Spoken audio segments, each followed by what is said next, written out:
The year was 1990. I was a young man of 36. I had a wife, brand new baby daughter. I had a house, a mortgage, and a great job in sales. I remember at the time that I was making more money than my father, who was an executive vice president at an international shipping company. So to say that I was on top of the world would have been an understatement. But then one day, I couldn't wake up. I literally could not wake up. And when I finally did, I didn't have the energy or the strength to even sit up in my bed. I had succumbed to what they called at the time the yuppie flu. If you recall back in the late 80s, early 90s, young urban professionals, yuppies, were dropping like flies. And the problem we had was it was political. You see, half the medical community didn't believe that there was a disease at all, a problem. They thought we were all malingerers. They thought we were lazy. You know, A-type personality malingerer. There's an oxymoron for you. But the other half of the medical community did believe they had something wrong, but they didn't know what it was, and they didn't know how to treat it. Evidenced by the fact that at my worst, I was wheeled into the infectious disease ward at the Toronto General Hospital, or to put that more succinctly, the AIDS clinic. It scared the heck out of me. I thought I was going to die. And I don't know if you know what it's like. I can still get emotional. I don't know if you don't know what it's like to sleep 24 hours at a time, but I was suddenly sleeping 24 and 48 hours at a time, unable to wake up. And when I did wake up, on a good day, I might have 3 hours that I could stay awake, and then I had to go back to bed, often for another hour. And my problem was, I was on straight commission as a salesman. And you don't sell anything, you don't make any money. Certainly not enough to live on.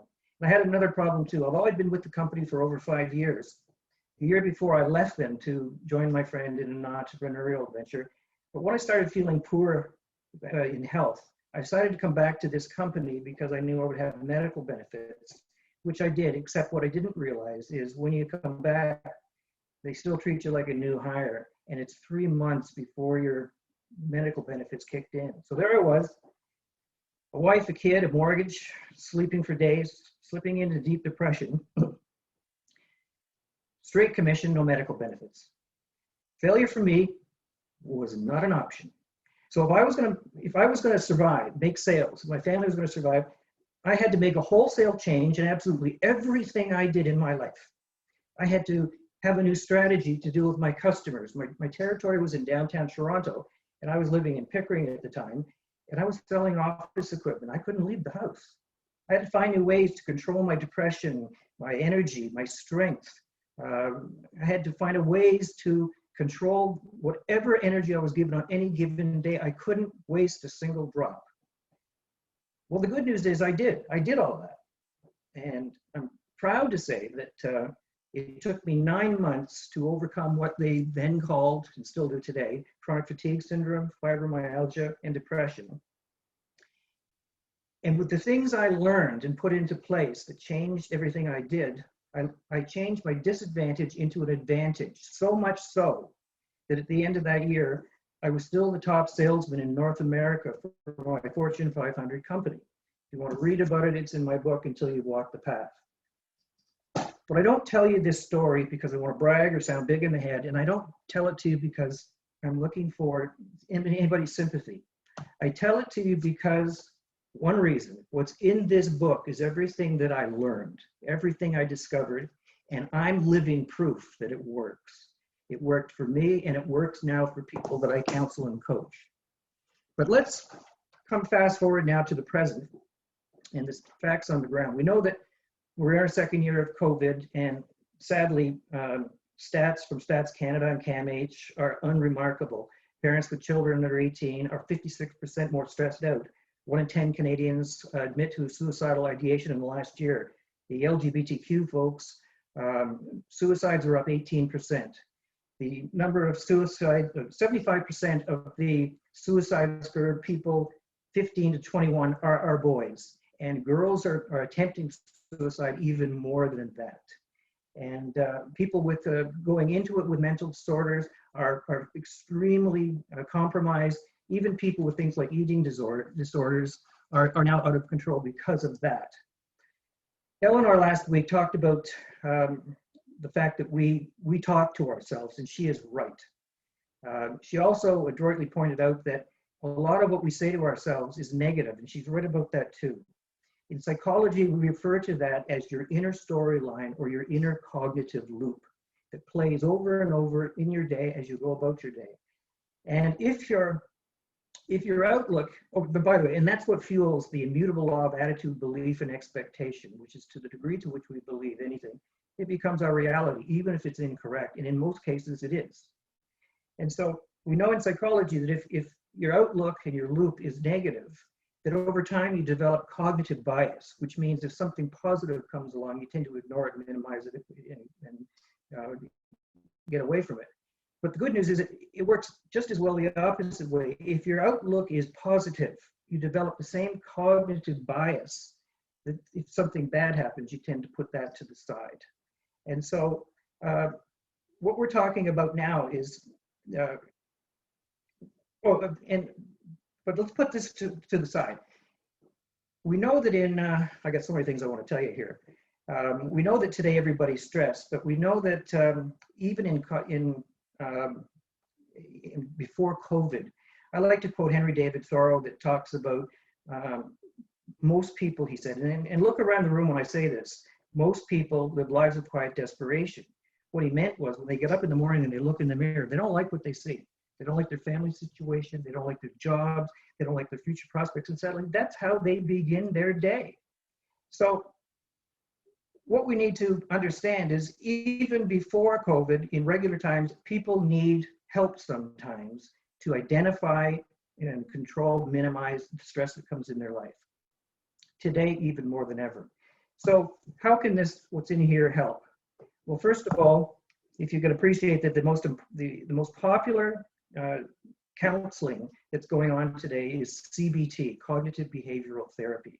It's a solution-focused approach. But within CBT, the most popular, there is other aspects of it, which I like in this case is dialectical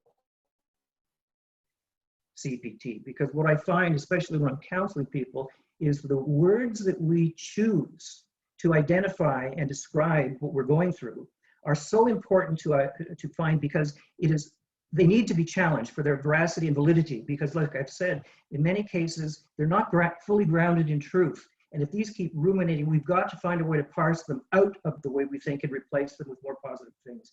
So if you can see the umbrella of our strategy approach is a CBT solution focused with a dialectical bent, then as we know in social psych, there are systems of influences at play within everything. And within this, I have added to the CBT approach my own life's experiences, my own discoveries, and things that I've learned in another system of influence that I call my 3R strategy approach: recognize, respond, and resolve. Now, the first R, recognize, often when I say to somebody, what's causing your angst? You know, why are you so stressed? Oh, I get a macro answer. It's my job, it's my family, it's COVID, whatever.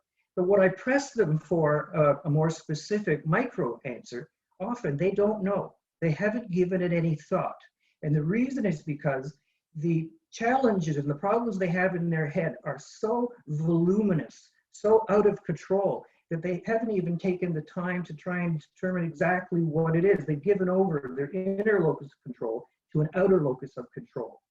And so in the first R of my strategy, I teach you proven psychological tools and techniques that you can learn, even teach other people, to identify clearly what it is that's causing your angst. You've heard the expression, if you don't know where you're going, any road will take you there.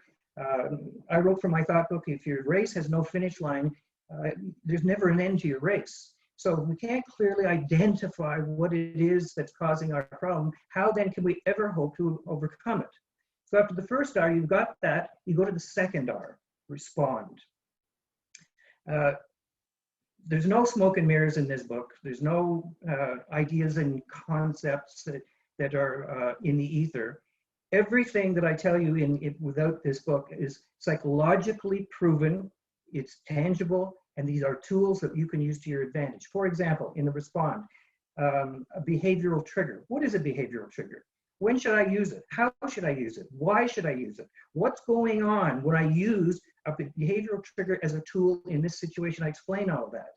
You know, when I battle with chronic fatigue, I came up with what I call now my energy cube theory, which is an augment to a traditional time management theory, but with an emphasis on energy management as it relates to time management.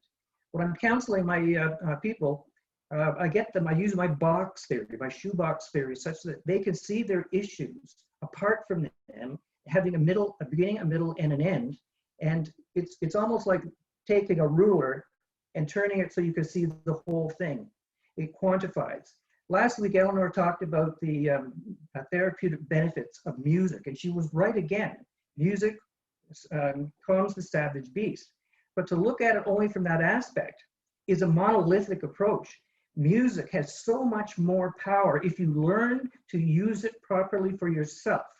I've done experiments on children as young as 2 years old, to adults and myself, and I can teach people how to use music specifically to take you either on a positive journey or a negative journey.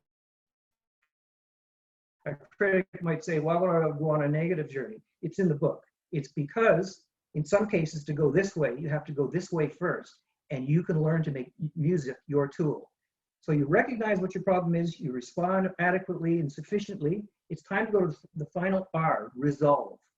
If Tiger Woods at the top of his game still has to putt, simple putts every day, if Wayne Gretzky had to sit and do backhands every day, if Michael Jordan had to stand and do 60 free throws, if the best actors in the world still have to rehearse, would it make sense that if we're going to inculcate this stratagem into our own being, if we're going to make it subconsciously active, then we would have to learn ways to practice this to make it part of who we are, make it a habit.